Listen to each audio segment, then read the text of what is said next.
Hola, hola, hola. Oatmeal and granola. How's it going, everybody at home on Twitch, on YouTube? This is Blast Greats with Launders. Earlier, we saw Pimp and Cadian talk about Danish stuff. Now we've got me and a Dane to talk about Danish stuff, but we got a great Dane. A Dane that's worth way more than both Cadian and Pimp. A Dane that has more cultural impact, more results, more accolades. His name is Zonic, and I'm going to have him on to talk about the Blast Bahrain global finals and grand finals of those finals where Astralis played against Liquid. We've got him on the phone right now. Zonic, how's it going? It's going good. It's different times nowadays, but we are coping with it. We are managing and staying home as we should. Yeah, I mean, I was watching Pro League. Obviously, a lot of the results are very lopsided in favor of the underdogs. Um, can you speak to that for a second? In general, what do you think is really the difference for these lesser teams that come into online play? Why do they get such a big leg up? I think it's because there's no pressure. Obviously, I think that's the easy answer to a question, but it's no excuse for the big juggernauts, in my opinion. And I think that we saw somewhat of the right result today. Maybe G2 surprising a little bit, but it is a tough group, and yeah, I mean, in NA it's also looking a bit weird. Same with us, so it's fun to play, but as I've said before, I think it's important that the big teams they don't use it as an excuse to go down. But I would also agree that some of the smaller teams don't have the same pressure as they do on man. And you have never given excuses to Astralis, and in some interviews I've watched a lot from you recently. I think one with James Banks where it was right before playoffs at Katowice, and you just had like 3 games where you 2-0'd, and you were about to move into playoffs, and you were hesitant to say that you felt good because after the Blast Spring Series, things were topsy turvy, and then you said moving into playoffs, the team that does the best moving into playoffs is unlikely to actually win, and then you guys ended up losing to Navi. That like In a big fashion. yeah, in a big fashion. That Yeah. had that hesitancy when you come out of that, even though you were playing well. Can you describe what it was that made you so kind of hesitant to be as confident as you wanted to be about like moving into playoffs after having such a good start to the tournament? I think it all comes down to Lars, our sports psychologist. He's a former Marine, if I remember correctly, in the Danish military service. So it he usually has this like saying that if you think that all things are going great, then you are in for a backstab in some way. And Yeah. I think that we tried that on first hand in London in Blast Pro Series, where we had some really good scrims and preparation up to that event, but then failed miserably Mm-hmm. in London. So um, we fixed a lot of mistakes, and we're heading to Katowice prepared as well, but did a lot better. Mm-hmm. But I think that it all comes down to us not showing up on the day, and now we're playing really well. And I think that I would have wanted us to have some more matches under our belt. I think it's you can draw some similarities to traditional sport people that usually you need some sort of official matches to get under your belt in order for you to get back in shape. And Mm-hmm. I also think that during the past majors we have lost our matches during the group stages before we really shined, and I think that getting some official matches under your belt is crucial for you to get kickstarted into a new season. And that's a to contrast with the game we're about to see, which was the end of a very strong year. As we will jump into game, and you can take a look and Yeah, see about the game in Zonic here. You got that on your screen. That's good. And I this is a tournament where you guys are on form. You're winning versus Liquid pretty consistently. You move into this. You 2-0 this final. Sorry for the spoilers. And it ends here on Nuke. And after a break, obviously, when you come back, things get a bit shaky. But here, it's because the is it because you're so well oiled because you've just been playing so many land matches that this went so well? actually, I think this matchup against Liquid was the fourth time in 14 days, if I remember correctly. I remember that we played them on Nuke several times, Mm-hmm. and for me as a coach, I usually hate that scenario because the mind games is going on, that they want to try and adapt for the previous matches, and we want to try and build on to our playbook against them. So it was the fourth time in 14 days that we met them here on Nuke. But yeah, at that time you're long in the season. You're not preparing as much as I want. You're not, but also you know them pretty well, and you must expect that they are trying to adapt from the previous matches. So for me, it's just I remember that we felt a lot of confidence back then. Obviously, we lost in Odense, and that was a big loss for us because we felt that we had that tournament as well. But we won in Dallas, and we came into Bahrain with some great confidence, and yeah, I think that we played a somewhat great final. But I remember this match as being we could have lost a lot more rounds than what it showed. The story of the match was a very close T side. In fact, Liquid coming out a little bit ahead after you really destroyed them on the first map, and then you guys just having an amazing CT side. Basically, all the momentum going your way, you just kept stopping them. And Nuke for you guys is a cornerstone of your BO3s, and a map that you like to play against Liquid. Mind games has to be a big part of this, no matter who you play against, right? I mean, you can't say you guys are the most studied team in the world. You guys play a lot of the same teams over and over again. So what do you do when you have to play Nuke versus Liquid 4 times in a row, or when you have to play Nuke when everyone's looking at your Nuke? How do you keep up?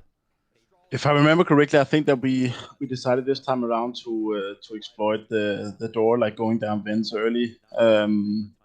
Can't remember the match exactly, but I think that was one of the key elements back then, because we felt that they weren't putting too much attention into closing that vent dive fast. We call it Renegade, because we saw them do it first time. But yeah, I mean it's always tough, in my opinion at least, to go into playing Liquid so many times on that same map.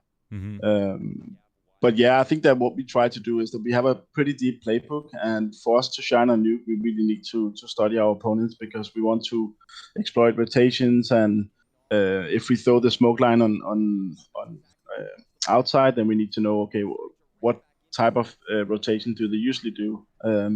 But I remember this match as being one of the matches where you really want to exploit a new area of the map, and usually we don't go down vents or exploit the door that often. We usually tend to exploit yard. Yeah, and you turned a lot of your yard exploits into lower hits eventually. Is there just a general feeling from teams that lower is nicer to take than upper? It feels like a lot of rounds are ending up on the lower site these days. Yeah, I think it's due to the afterplay situation. It's if you get lower, then you're in a really good spot, and usually what we try to do is that we have Xypx try to delay the rotation going down vents, and then we all go down. And for us, it's important that we don't make any sounds, as you can see now on the stream, because we don't want to give any information away. It's all about information. They don't know if it's only Gla1ve down there, and then they might over-rotate, and Gla1ve can get that information, then we can hit upper. Or we might be 4 down, and then it's going to be too late for them to rotate, and then we have the B-bomb side. Gla1ve is a pretty repetitive caller in some sense. It's not to put a negative connotation on it, but he'll do what works and try to exploit something that has worked properly, but then manufacture it, sell it in a new way. And Nuke is really friendly to that, of course, because you don't have to put a lot of effort into getting someone down vent or pretending you're going down vent. What is the key for you in terms of how do you get down vent in new ways every time, versus really good teams? What's good advice for somebody, let's say if they're a new IGL, when they try to look at these demos? What is the perspective they should take on when it comes to how to approach the vents and how to get the vent control? ST, you mean? ST, yeah. Yeah, I think for us it's important to know, okay, what are the CTs going to do? The guy who always comes is usually the rotation guy. So you have 2 guys going upper to take control. They usually molly hot and door. and then you have one guy in main. And I think that what we saw with I think it was Elige playing that position, coming to main, is that how does he close the door? Usually, what is the counter to us going down vents quickly is the guy that goes wide in main and then shoots through the right side of the vent. Yeah, exactly. So he will start spamming. So for us, it's important that you can counter that by going closed door. But what we saw, I think, with Elige for the reasoning us exploiting vents that often that he doesn't go main and take that much control, so we can easily go down because they want to focus being two guys on side, and then we can cut off Elige. Yeah. And then go down ends. Yeah, we could see that right here. Elige just playing kind of a bit passively outside or just spotting the cross. There's a lot of responsibility around that main area that I guess makes it hard for the CTs, and that's where you start to creep out. Round like this, we should have gone down vents there. Should have gone down. But I think we have done that a couple of times, so we wanted to try something new and probably expected them to be prepared for it. But you guys, as we can see, you're on fire. You just won the 5 rounds in a row. Is it because you were doing so well, just going down vents, or like maybe we should try something else? Yeah, you tend to expect that, okay, now they want to try something different, and then you counter that, and then you're always one step ahead. But sometimes that backfires, and it's a constant discussions whether you should just continue working on the things that work, or you should try and adapt because you expect them to try something different. And that's a typical talk that we usually have. And if people are disagreeing afterwards, it's always like one side of things are saying that we should just kept exploiting vents and gone down there, but where the others are more like, yeah, but we should also expect that they want us to they want to try something else. Well, it's a very psychological discussion because no one knows what would happen once you change that decision. So after that, you can no longer tell in the half what the adjustments will be because the game changes. Now Liquid saw that you tried something new, so that their brain changes a bit for what to expect for the next round. So what do you do in that situation? Like here, let's say you could call this next round yourself with this knowledge that this round doesn't work. What would you say? Would you try to go back to what worked already? Or would you say, well, now we can't just go back to lower again? It depends on the situation. Usually it's I've always been like a coach who's been a fan of that the players are the one who has the best feeling with the game. Obviously, I have like a better overview, so I could maybe say like, okay, we tried the events like 4 times. Now we try with being upper, so maybe we should go down long, or maybe exploit ramp this time around. So yeah, I wouldn't probably necessarily do the things in the door as we see now that we're not doing. So apparently we're just running around down yard, not being afraid of an AWP. That's a bit unusual. We might do the long smokes delayed here. I'm not sure. Could have been because you just delayed the smokes just in case they get canceled. Like just waited. Oh, I remember this round. Yeah, that's why you don't give the Krieg to the CT, and that's why you don't play Krieg ST anymore. I remember this round now. Yeah, he's gonna get like 3 or 4. Yeah. So that is why we're not using the Krieg anymore as T, unless it's the last round. We're not. Yeah, we're not using the Krieg as T anymore.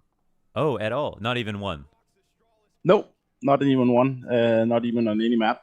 So we are only using it in the last round as T. Yeah. Because then we might not. Then we're not gonna run into at least the very next round. Yeah, that's an interesting concept. Obviously, if you give the CTs when you can control the meta, if you don't buy it on T side, and then it kind of rolls back the meta to when Kriegs weren't as prevalent, right? Is that kind of how you see it?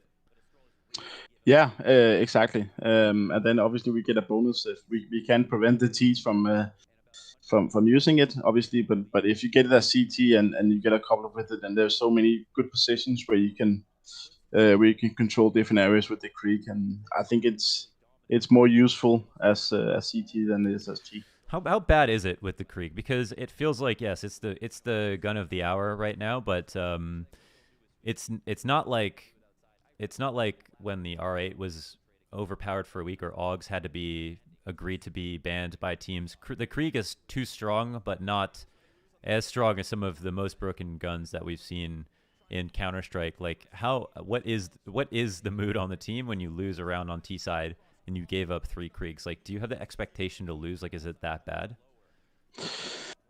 I think there are different opinions. I think the Magisk being one of the, in my opinion, the best Greeks players in the world. He's obviously not too fond of the decision, but yeah, I mean, I think it's difficult also for Valve to because otherwise they will probably just nerf it and then people won't use it at all. So it's like if they want it balanced, then they want people to use it. I think it's difficult to nerf it in a situation where it's useful for some positions, because you see it, but the silencer, for example, it's almost never been used. So I think it's for yeah, that was also sick Shot, by Magisk. So yeah, I think it's difficult to really have an opinion about it, but yeah, I think it's really tough for your confidence if you know that the CT have 4 creeks and an AWP, in my opinion. Right. Yeah. And generally speaking, you'd say the Krieg is better on the CT side than it is even on the T side. Yeah, definitely. Yeah. So it's yeah. So that is interesting. I mean, that's one way to nerf it yourself, I guess. And then on the, if you feel like it's imbalanced to have them, or if it's a bad idea to have it on the T side, and they want to buy Kriegs when you play against a team, you get some Kriegs on your CT side, and that's just more of a benefit for you. I hope that works out well. It seems like a pretty like easy and smart solution. Yeah, I think that the AK versus the M4, I think it favors the T side. Obviously, the Krieg versus the M4 it favors the T side even more. But then you have the possibility of the CTs getting a Krieg if they win a round, or getting 4 Kriegs, and then it's a whole another ball game, in my opinion. To talk about these like smokes outside, this is such a utility intensive part of the round. Is this something you want to do like almost every round? Is it worth the amount of smokes that you use alone? Like even if you weren't going to cross outside, is it just an expense of the T side? Is that how you look at it? I think it is. I think it's as I said before. I think it comes down to denying information, and maybe force them to rotate. If you put the smokes down, and then they molly a smoke, and then they have a gap, then they will have full information about whether you're going down long, how many you are, and then they can put too many players into upper to defend that, or maybe stack another guy ramp. But if they don't know whether we are 4 guys down or 1 guy, then I think it's crucial. And then I think that late game you don't need that many nades if you're down. Maybe you want to smoke off and molly off ramp, but it's not that pivotal compared to using it in yard. And there are different ways. Now the new thing is that you throw a Molotov and you smoke it off yourself, because then you are trying to counter the CTs trying to counter you throwing that nade. So there are several ways of looking at it. It's a vital part of our anti-stratting is to look at, okay, how are they throwing their nades? Go into a server and see ourselves, and then figure out how we can Molotov the smoke so we get a gap. Right. Yeah. I think and it's like if the gap is there, then like the round is screwed, right? Because you can't you have the extra smoke. This round here, so you do the outside smokes, as we can see with the T, or you guys have already wrapped outside, taking control, and you're gonna split upstairs. There's 2 in heaven. Twist is on the floor on the A site, and he's gonna like have to fight heaven here. And NAF has just gone into the vent. This is the full passive setup on the CT side. There's 2 lower, 2 upper. You've got them in compromised spots on upper, so this is the site that you want to go to. I don't think you end up winning the rounds, but this is another thing you can do without side control. Exactly. What I think is, we missed a couple of nades there. That was the right flash in the end. But I think it's a bit frustrating when you get control in yard and you go towards catwalk, and they know that you're on the catwalk. You usually go inner. I'm not too much of a fan of it, because the CTs will usually either push lobby, or they will stack a lot of guys inside. I think that because we went so much under this match, they stacked 2 guys there. So we could have used it, or we could have won it. Maybe the guys from main or lobby should have pushed first, because there's so much focus onto heaven. But yeah, I think that's also when you've played 11 rounds and this is the fourth match in 14 days, then you start Stuff like to that. Yeah. switch up a little bit. Yeah. Right. Yeah. Just for the sake of keeping it fresh. Here's some presents to spot the cross. You guys are on the eco, so this there's a reason that you decided to run. It's like not quite as easy to cross normally. Xypx Yeah, is in we the just same wanted to get an spot. after plan. Mm-hmm. Yeah, he wants to try and defend off, so that we can ensure that there's no guys under, except that they come from ramp from the beginning of the round. But yeah, I think what we're trying to do here is just to get a bomb plan and after plan situation. Then anything can happen. It's usually a good way to punish CTs trying to rotate because they're not expecting us to be down so fast, but it doesn't work out. What is the and then there's also a third way to get downstairs, and that's through ramp, right? You can do that take out side control and then walk, lurk around, get lower. You can end up going through ramp as well. How do you when you first of all when you do the outside smokes, what are the rotations that you try to imagine happen in the best case scenario? Where do you think the CTs go naturally? Are you just trying to get them out of heaven onto the floor? Are you trying to get like a leash to drop vent or NAF to push hut? What's the best case situation when you think about the rotations? I think it obviously depends on where we want to go. If we want to hit inner, then we want the one of the guys from inner to drop down vents, obviously. So we might have one coming at a quick rotation from heaven, and then we only have one guy to deal with. Could also be that we look after is it the guy on ramp that rotates down, and then the guy on yard will then go or for outside will then go to hold ramp, and then we know that under heaven is pretty much an open way for us. So it's something that we look onto when we are trying to prepare against, or that I look onto when we are preparing against an opponent, to see which player are usually rotating, because then we know what areas are open or likely to be open. So let me be even more specific here. Let's say like you're gonna go downstairs. You don't want them to know, but you've thrown outside control smokes, so they have an idea you might go downstairs. But not all CTs will rotate. At what point do you? Oh, this is rough. He actually gets the knife. He Gets does the knife, get the yeah. knife. At 0.33 left on the clock. Classic device. That was a Glock round too. That smile. Oh my god, so smug bastard. You you can't get everyone to rotate downstairs, but do you try to keep an inventory of how many have rotated downstairs, or are there specific name tags you see with Liquid, for example, where you're like, okay, it's great that he's only gotten this far, or Elish is only on control stairs right now? Is there like a certain red flag where if you got downstairs, you'd be like, all right, wait, maybe we shouldn't go downstairs, too many down here? I think that if just to make sure I understand your question correctly, if we for example see that okay, it's Stewie that is downstairs, for example, then we know okay, there's a high chance that NAF is rotating back to cover ramp, but there might also be a chance that Elish is down here as well.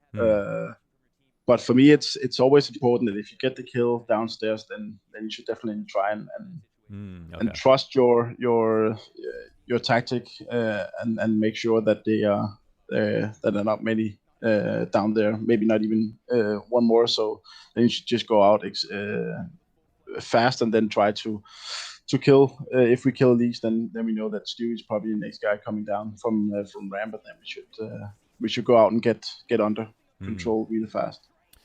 This was kind of funny because this is a round where if you killed Twist on top of the hut, we could just take a look at this really quickly again. Yeah. I believe this is this round, yeah.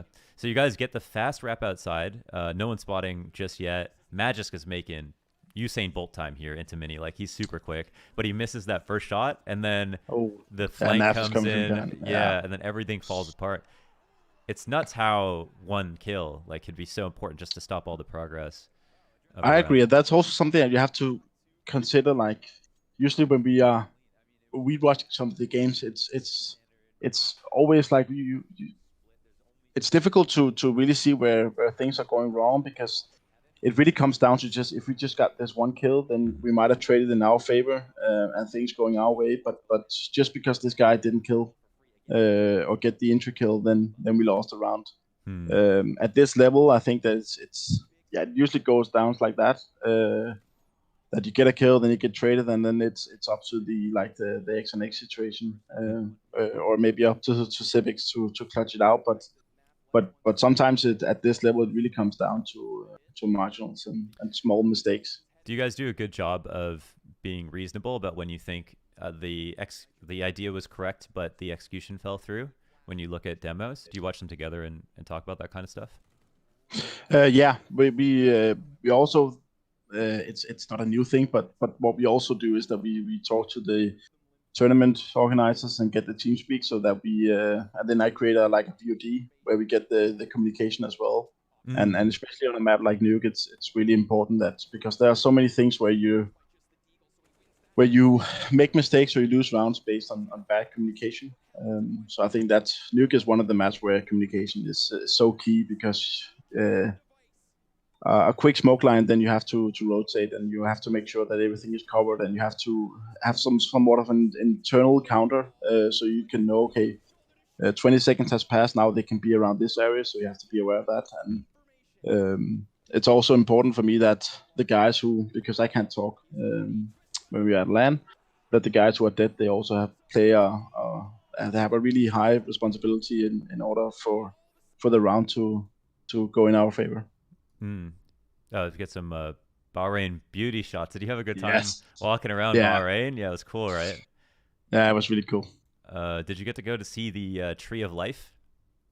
I've seen it. I went there in 2001 with my family. I saw it back then, but I didn't go this time around. Dude, we booked a pretty good suite. I heard the prince hooked you up, man. Yeah, it was rainy. I think it rains 10 days a year in Bahrain, and apparently it rained the 5 days that we were there. Oh, so it was a bit of a bummer, but it was a lovely country and a good experience. You get any suits made? No, I didn't. No, okay. Yeah, I got a nice, cheap but nice suit made. Nice. Yeah, cool place. And the other thing was that I think people didn't really expect, but there was so many real CS fans there. I don't think I've ever signed more things at a LAN than in Bahrain, and it was because there was a lot of international schools, I think, and there was so many British students, all parts of Europe were there, and the crowd was very impartial. So many Liquid fans, so many Astralis fans. Did you get to interact with the fans? Yeah, we it's a funny story actually. My father used to be a pilot. And he lived in Bahrain. So my siblings, I have a brother and two sisters who grew up in Bahrain. And they speak perfectly English, a lot better than I do, and it's weird because you don't expect that. So they went to St. Christopher School, I think it was called, in Bahrain, and now they live in Denmark and are finishing their education. So it's a funny story that they grew up there and lived there. So that's also why I've visited them a couple of times. Okay, yeah, it's a crazy coincidence. Yeah. So this second half is basically you guys just kind of running away with it on CT side. And here's where I want to talk about something that's a little bit more. It's a bit more of an intangible. So there's always conversations when you talk to people in interviews or when players just talk to anybody. They talk about confidence, momentum, and that's something that's really hard to describe. Have you given that a lot of thought as a coach? Is there a good way to describe in kind of an easy way for someone who doesn't play to understand what it means to have momentum over another team, or to feel like the other team is not confident, let's strike? How do you put that into words? I think that for us, in order for us to get confidence, I can start there. I think it's when we attend the tournament, then we know that there's 15 other teams who want to win just as much as we do. And for us to get confidence, it comes down to getting your preparation correct, making sure you know all that you can know about your opponents, making sure our strats work, and that's what we can do in order for us to get confidence. And then obviously it's important for us to know that we always take one round at a time. We always know that, and we have showed that many times before, we can always come back. Always have this belief in yourself and your philosophy and the way that you play Counter-Strike. I think that's really important. Counter-Strike is momentum-based. Like you always seen, like I always said that having a lead 11-4 is not the worst lead, obviously, but it's the most dangerous lead because you almost feel like you have the match under your belt. But if the guys from the other side win the pistol round and they win the first buy, then it's suddenly 11-7 and 11-8, and then you start to going from being extremely confident to being nervous, and we've tried that before. So yeah, it's. Let me interrupt you there. So that's an interesting point about. I'd say that has to do with more so confidence than momentum, because you have the momentum in one sense. You've got the 11-4 lead, which is great, but in like compared to other games in Counter-Strike, the round resets every single time. So a lot of people have argued, in Dota, momentum means that you have a gold swing, that you've got a kill advantage, that it's hard to kill your opponents. But in Counter-Strike, with the resets over and over again, you have the ability, if you're saying you draw the confidence from yourself, to like ignore the other team's momentum. But is there any real momentum for you as a team to get that over someone else? Does that make sense? I think, yeah. So, yeah. Could you try and rephrase the question just to make sure that? So I would say like in momentum in do you ever play like League of Legends or Dota, any of those games? No? I'm a CS man. I only play Counter-Strike. But do you know, like, sometimes the game's like over 20 minutes before it's done because they know they can't win. But yeah. But in Counter-Strike that doesn't happen, because you can always come back, because the only thing that follows over is the money. But you could even win with pistols in Counter-Strike. Whereas in Dota, exactly, when it's too late, it's too late. So in Counter-Strike, in some way, it's hard to say that, like, if you have the confidence, you can't beat the momentum that the other team has. Like there's an argument that even if you're down, you're not in any sense literally down. You're only mentally down. Exactly. You have 100 HP and you have the same possibility of getting the round. It's not like from Dota now. I don't follow Dota at all, except for when No-Tail is playing, fellow Dane. But no, I mean it's. You still have the same possibilities of winning, even it's 15-8 in terms of that specific round, going back to the run round at the time. But you can always feel like if you are leading like 15-8 and it suddenly becomes 15-12, then you can feel like people are getting extremely nervous. They take stupid decisions, and it's like the T side, for example, if they are getting rounds, or the C side, if they have gone like 7 or 8 rounds, they are in your head. But it still doesn't make it should still be at least somewhat of an equal possibility of you getting that last round, even though you might have lost 7 to 8 rounds in a row, because as you said, the money system as well. Is this another difference between LAN play versus online play, where if you're a better LAN team, then you're much better at winning that mental battle, like denying momentum, staying calm, knowing you can stay in it? Yeah, I think that for us at least, I think that goes down for the majority of the top teams. We should be at least. We are very experienced. We always know that it will just take a couple of rounds to get kickstarted, and everything can happen from there. We also lost a crucial match against Mousesports in Odense in Denmark, where I think we were leading like 14-7. But it's just something that happens sometimes, and it was difficult for us. It was just Carrigan made some great calls, and it was just difficult for us to get back in that match. But I think that's compared to LAN and online, I think that we always have this, that we can always come back into the game, and it's also about looking at your teammates. I think that's a bit difficult online. We've talked about that as well. Like looking at each other in the eyes and saying, okay, let's do this. Let's come back from this. Take one round at a time, and then we'll see where it takes us. Where online, it's really important that we, for example, we put much focus into not being that much frustrated. Then you should definitely just mute your microphone, because it can affect your teammates in a whole different way, because you can't just look over your shoulder or look to your right side and then see, okay, he's maybe not that tilted. So for us, it's been important that we focus on staying positive here in these online matches. I saw a clip. I think it might have been from Simple Stream or something, but he went to spectate his teammate, and then he was at home streaming, and he like looked over to like see like Flamey's computer or something like that when he was at home because he was so in like LAN mode. It makes a difference to be able to have that like accountability, that connectivity to someone who's so close to you. Yeah, and I think that it's not only. I think it was like maybe we even played last year online in ECS. I can't remember, but it's not only like 1 year ago that we played some online leagues, but but all the LAN tournaments and you're just used to playing LAN. It's just a different vibe. It's different. I definitely prefer LAN, obviously, but it's.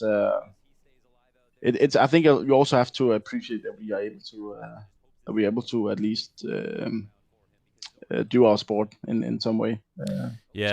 Ultimately, count your blessings, kind of thing. This is the insane trade here from Device. He hits that shot. This is a 3v5, and then Gla1ve gets the 2K.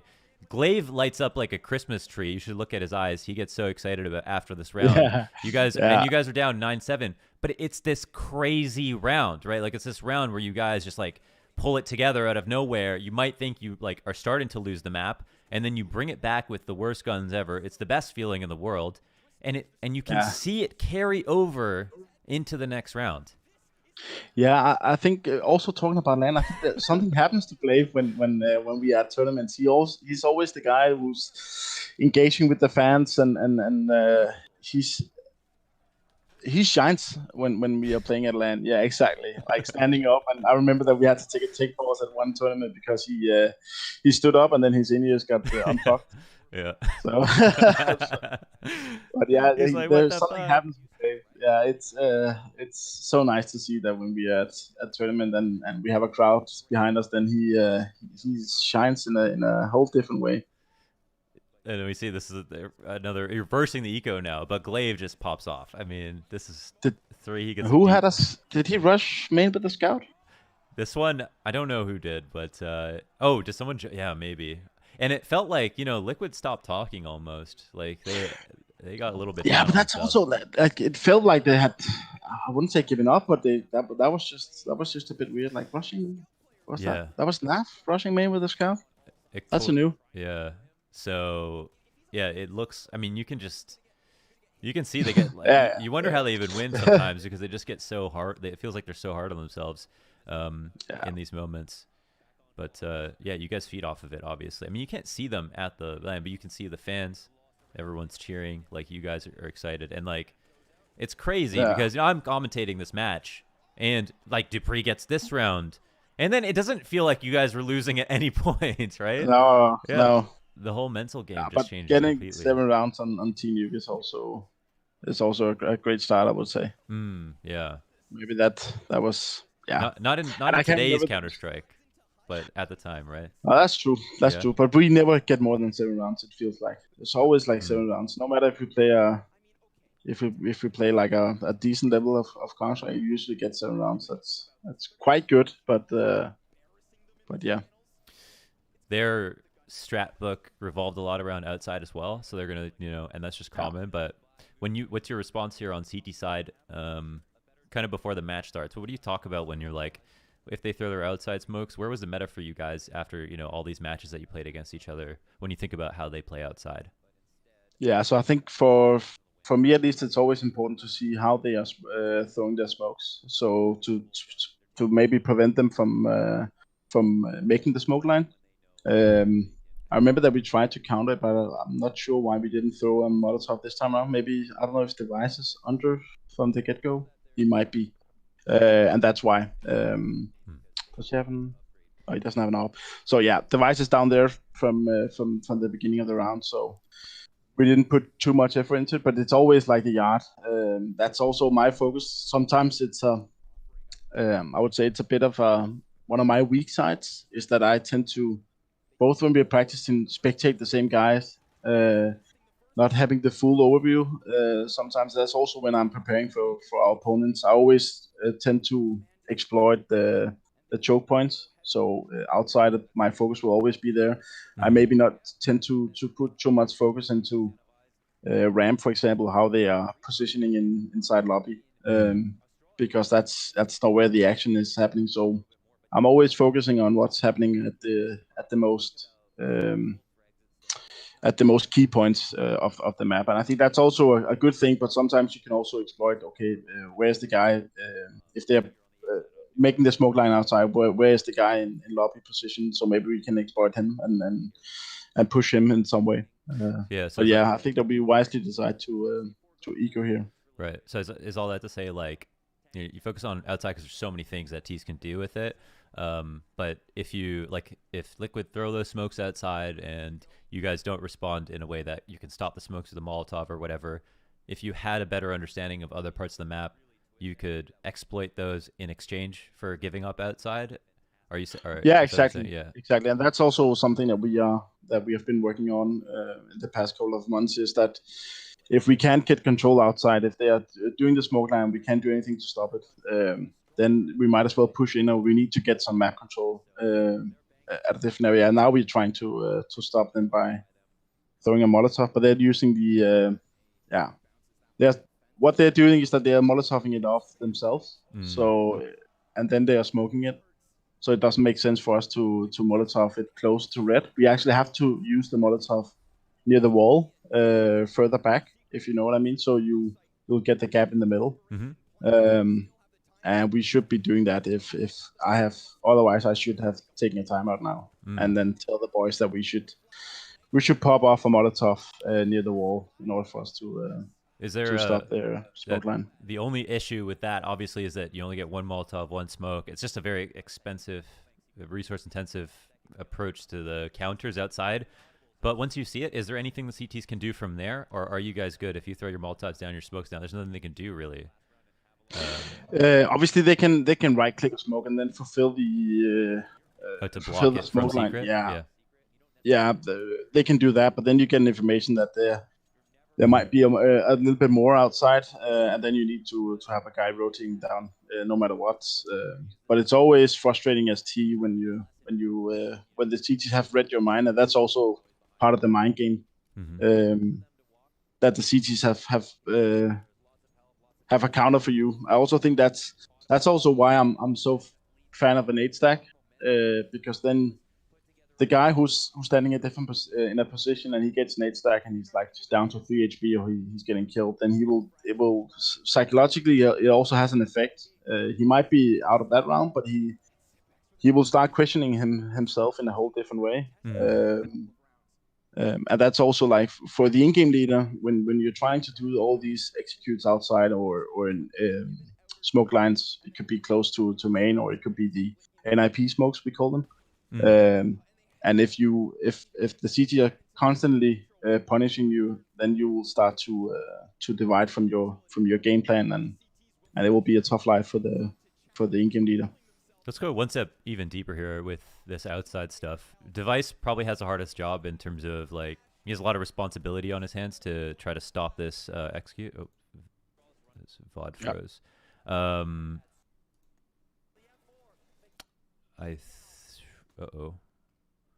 Okay, hold on. I'm gonna pull out the YouTube. I got it, no problem. Live production. Device probably has the kind of hardest or most important job in the terms of, like, eventually, if they're going downstairs, like, he's going to have to stop it, or get a kill, or be able to stay alive, whatever it is. What kind of communication does Device rely on as the secret/outside player to do his job the best? I think what I expect most from Device and what he's doing really great is that as soon as he's getting smoked off, he's really good at communicating, okay, when can they be down, for example, so that when Dupreeh is then the first guy to rotate vents, then he will know how far he can push Secret in order for before he meets an opponent. So I think that is what Device does great, is that he's a constant. And now I think that we have there's a gap there, and that's probably because we Molotov the wall there. Should be, at least. But I think that what he's obviously he's great with the AWP. He's very mobile, going different areas. He's not afraid of pushing different areas and like re-peeking without it being like a risky foolishly. move. Yeah. Yeah, exactly. So he does that really well, but he's also really great at communicating when he has lost a different area of the map. Because what usually happens with the orb is that he either gets killed or he repeaks and then dies, or he gets smoked off, and it will take him just a bit too late for him to communicate to his teammates that where they can be, and then the guy from Vent will rotate down and maybe get killed because they're already down.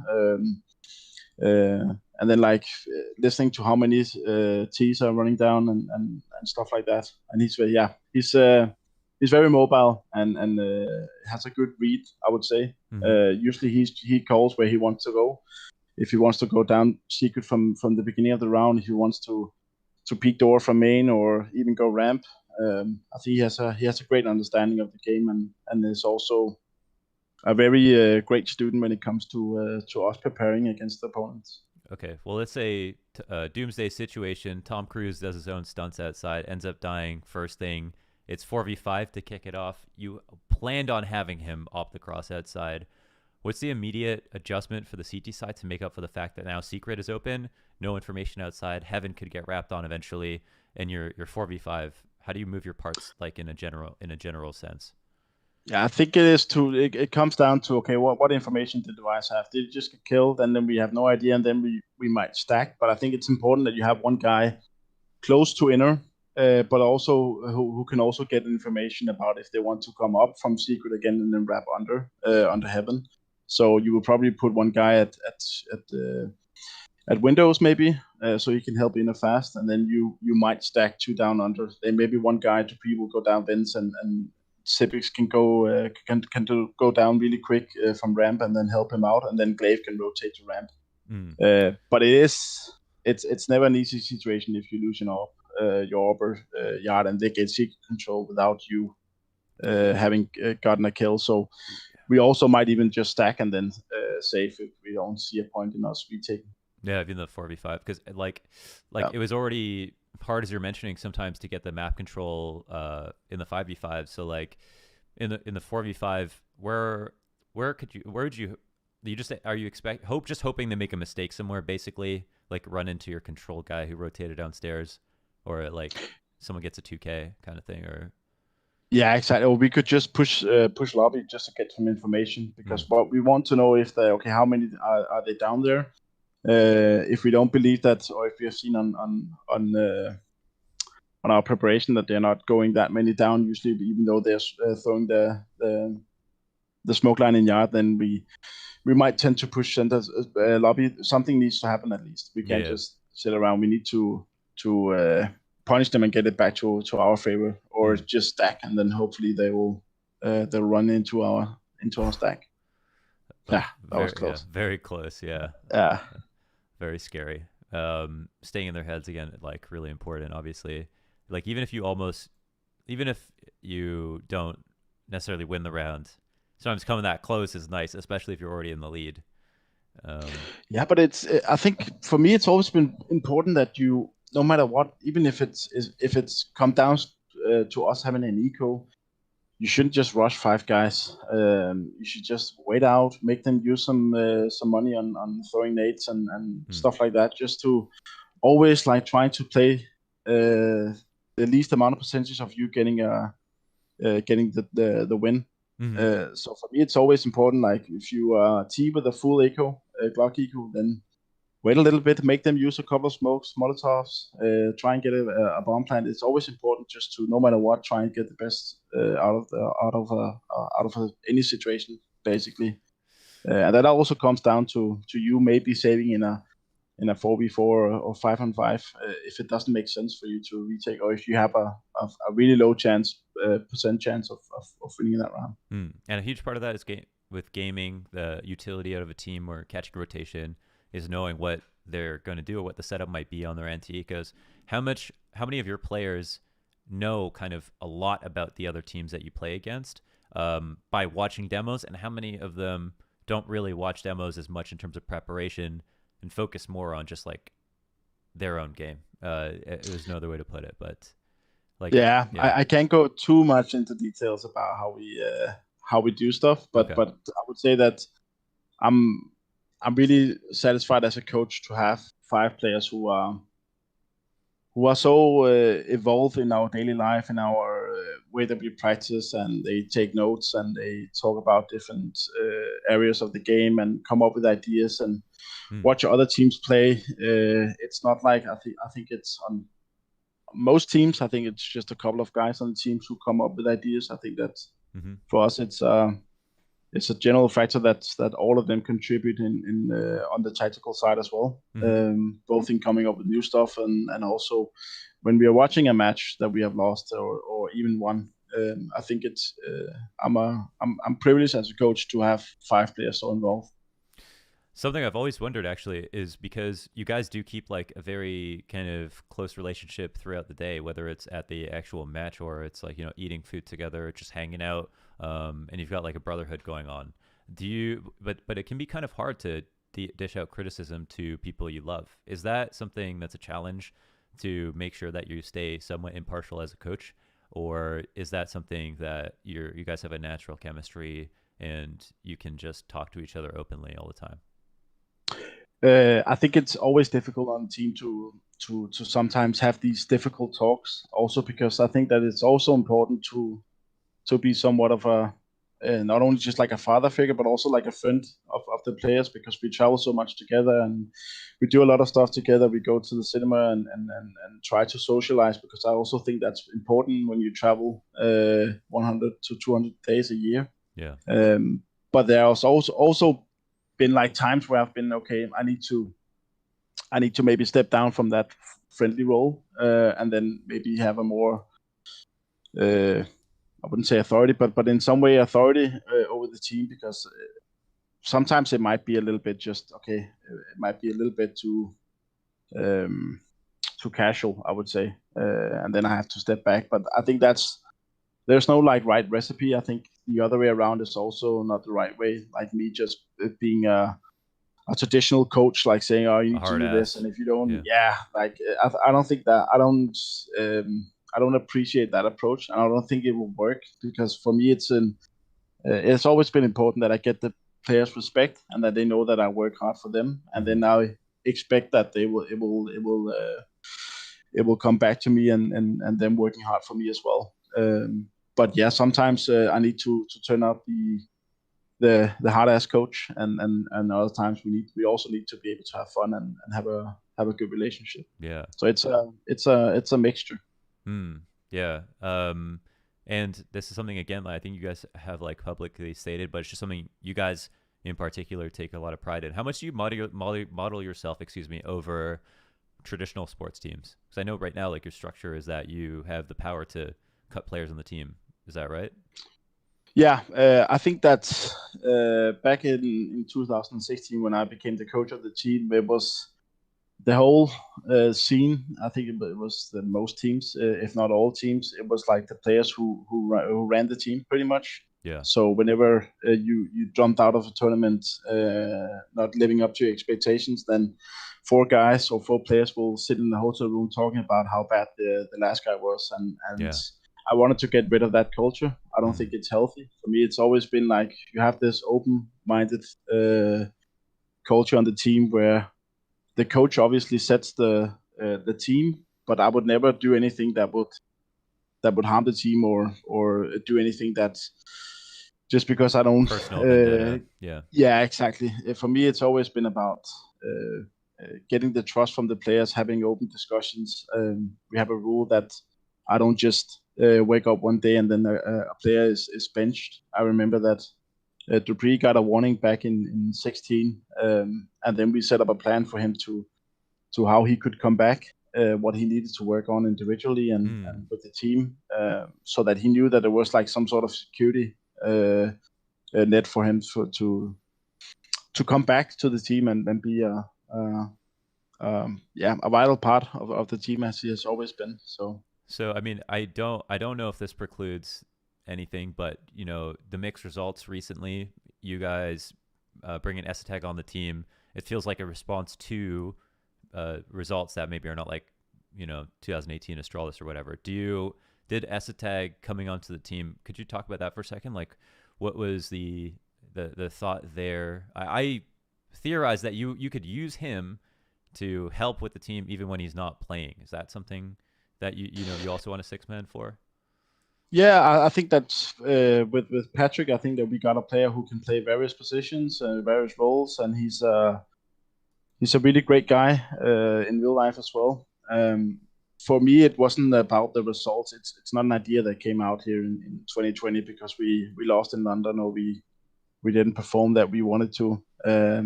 For me, it has been a result of us having players being burned out in different ways during the past couple of years. I think it's we have to admit that it's a tough environment. It's tough traveling. You also must feel that being a caster yourself. I think it's really tough traveling so many days, and then you also have to work extremely hard when you're home. Not being able to see family, and we have tribal players coming out because they were sick, and it's always been Astralis' one of the most important things for Astralis that we have healthy players and we have players who can have long careers and achieve great things without being burned out here and there. And I think that it's important that we at least look ourselves in the mirror and try it out. It has never been succeeded, but I think that if someone can do it, then it can definitely be the team behind us who has a great understanding from traditional sports. And for us, it has been important that the players were all in on it. It's it's also for them. So it's not gonna be like we're just gonna after 3 months call up Patrick and say, okay, now we need you because one guy is sick. He's gonna be a vital part of our team from the beginning, attending practice and then also practicing with us. And then we might be some other guys sitting out, and then we'll try to figure out what the best possible how do you say what the best possible will happen. A lot of people also ask us about, so are we gonna bring on six guys onto a tournament, and then estag is always gonna play Inferno, for example, or he's gonna be swapped in during a half? That's not the issue, or that's not the way that I've thought about it. For me, it's important that we use Patrick as a 6-man roster, and that he might take over as soon as he come onto the team. But for me, it's important that we have 6 guys who is as close to 100% as possible. And that has always been the main goal. Estag, I mean, I've casted like my fair share of DreamHack Opens and like seen Estag play, and I've always felt like he was like particularly smart. Like, just seems sometimes the results don't show it, but just in terms of his like court IQ, I feel like he's always been a guy who's been like, well, that guy's like, he's done some really smart stuff. So it's cool to see. I mean, you guys are obviously good talent scouts, picking up Gla1ve, stripping him from Valda's hands on Hero at the time. Magisk as well. I think Magisk also, as well. Yeah. I think you kind of. I think you more so saved Magisk. I think you more so saved Magisk. Yeah, I think so too. Yeah. I think so too. And we didn't have many days to pick him up, so yeah, it was clutching a good inside the process. server and out. Yeah. And to round this out, Zonic, my favorite, one of my favorite casting clips of all time. A great clip from you. Some people who don't know can watch this. The Zonic Ace at DreamHack Summer 2010 final. Now 2 men down, but the push is going to come in. Nico is watching there. He actually takes out 2. It's now all on Zonic. What a beautiful game, right? And he's got so much work on his hands. Gets the first one, gets the second one, gets the third one. 2 versus 1. Oh, amazing from Zonic. Yeah, and I almost failed on Pro One more remaining. Oh, yeah. And he's going to peek out, and he is going to win it. What an absolutely amazing round from Zonic. Good old times. NCW on their feet. Where you got your prize money 1 year after you won. 1 year after you won, You didn't get your salary in time, and you had to pay for shitty ass hostels. Yeah. And your own trips. Oh my god, yeah, the golden years. Yes. That's nuts, man. You ever miss competing? I do, but I also think that I get the same feeling as a coach than I did as a player. So for me, it's the same engagement, it's the same involvement for me. yeah, I would bleed and die for this team. Yeah, so I get the same feelings. Oh, that's awesome. But if you ask me if I wanted to be 10 years younger and still play the game, And yeah, still play the obviously. game. Yeah, I mean, yeah. I mean, it's not, there's no way around it. I mean, the amount of money around now, like, how good you were at one point. It's like, obviously, it's gonna cross your mind, like, oh man, I wish there's a Yeah. chance. But hopefully I can pass it on to my son, and then he can take over one day. yeah, he can live your dream. I think that's what kids are for, right? They're not actually to live their own lives, Yes. just to No, live no. to live the life you Yeah, always yeah. wanted to live. Follow his dad's footsteps. Yeah, he could Or be get kicked out. a Yeah. yeah. Be Astralis 7, man. Okay, man. Thank you so much for Yeah. joining me, Zonic. I thought it was wonderful insight. That was fantastic. Thank you. Appreciate you having you on, man. Okay. Anytime, Launders. Okay. Take care. Appreciate that. Yeah. Take care, man. Have a good one. You too. Okay. All right. Bye, everybody. See you.